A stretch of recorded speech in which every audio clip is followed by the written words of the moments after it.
Muy bien, arrancamos este último bloque ya con la presencia del economista Luis Palma Cané para analizar el impacto de la pandemia de coronavirus sobre la economía global. Luis, ¿cómo andás? Bien, ¿cómo andan? Buenas tardes. Bueno, gracias por estar una vez más aquí en Un Café Financiero. Y placer.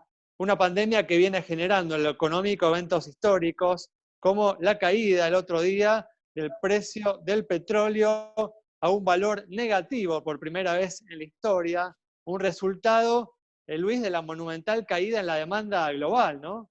Sí, así es. La pandemia claramente tiene un impacto muy fuerte en el nivel de actividad global, que al principio habíamos pensado que era una desaceleración del crecimiento que estaba pronosticado en el 3% este año, y ahora evidentemente ante la duración de la pandemia y la incertidumbre que genera hasta cuándo va a durar, bueno, está claro que la economía global ha entrado en una recesión muy fuerte, de una caída, no una desaceleración del nivel de actividad, y el petróleo es altamente elástico, altamente, digamos, con rápida respuesta a la caída de la demanda global o nivel de actividad, y en consecuencia se estima que ha habido una caída ya de la demanda de petróleo diaria de 30 millones de barriles. La demanda equilibrada antes de la pandemia eran 100 millones de barriles, cayó un 30%, vino la guerra de precios entre Rusia y Estados Unidos, intervino Trump, logró que bajaran 10 millones de barriles, pero evidentemente 10 millones de barriles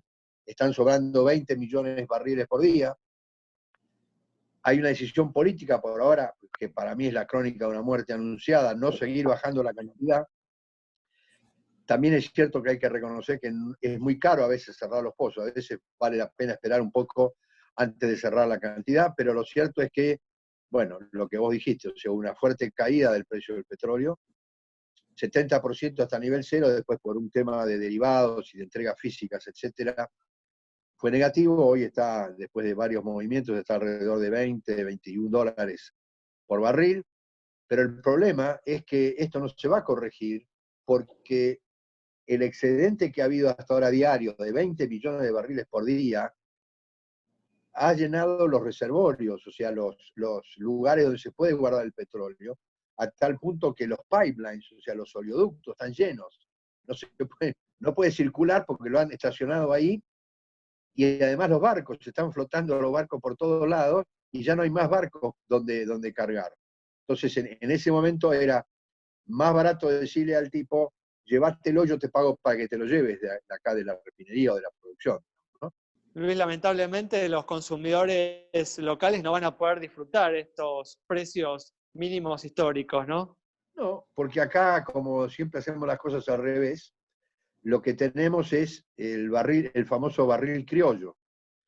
El barril criollo es un precio que fija el Estado para la entrega en boca de pozo del petróleo, que hoy está en 45 dólares por barril.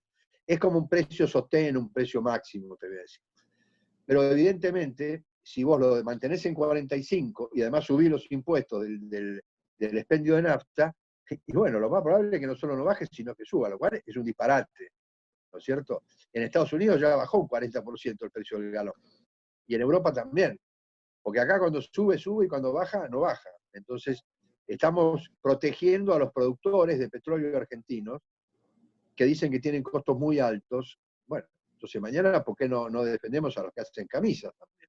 Entonces, es muy arbitrario todo lo que hace este gobierno, y en este escenario de una gran crisis de consumo en la Argentina, de unos niveles de pobreza alarmantes y un escenario social al borde del colapso, que el Estado no resuelva el tema del famoso barril criollo es increíble, ¿no? O sea, Luis, ¿y cómo se traduce eso en la economía local? O sea, en línea con esta explicación que estabas dando, pero así en la vida de los argentinos en el día a día. está muy bien, y se traduce en que en Estados Unidos la gente que se mueve o las industrias que utilizan energía han visto sus costos bajados un 60-70%, y en la Argentina sigue todo igual. Vamos al tema de la nafta, que es el que más mueve a la gente. Entonces, es evidente que esto, una baja en el precio del petróleo, que provoca un enorme desequilibrio global, que es otra cosa, no sé por qué no se traslada al precio del consumidor, sobre todo en un escenario de pobreza y de indigencia como hay en este momento, ¿no? Ante la necesidad perentoria de bajar los costos. ¿Y se traduciría incluso al revés, favoreciendo la inflación o no? Sí, si bajaran los precios de la nafta, pondría una menor presión al nivel de inflación. Hoy está igual, digamos, igual al precio que era antes de la baja del petróleo. Si con el precio del petróleo estaba a $70 el WTI, que es el americano, la nafta valía X. Y hoy sigue valiendo X, lo mismo. De lo cual el 50% es impuestos. De ahí que a lo mejor también estos genios, como quieren recaudar a toda costa en una economía que está en recesión, este es el único país que sube impuestos en recesión, pero bueno, no importa, el 50% o más del precio de la nafta que paga el consumidor en boca de expendio es impuestos. Luis, saliendo, ¿no?, justamente del tema del petróleo, ¿qué evaluación haces en general de la manera en la que han reaccionado los principales países del mundo ante los efectos económicos de la pandemia? Las medidas económicas son muy claras, se hacen paquetes de estímulo, y en este sentido creo que el adalid o el ícono es Estados Unidos, que ha hecho ya programas de estímulos por el 40% del PBI, mientras que en la Argentina estamos en el 3% y a los borbotones.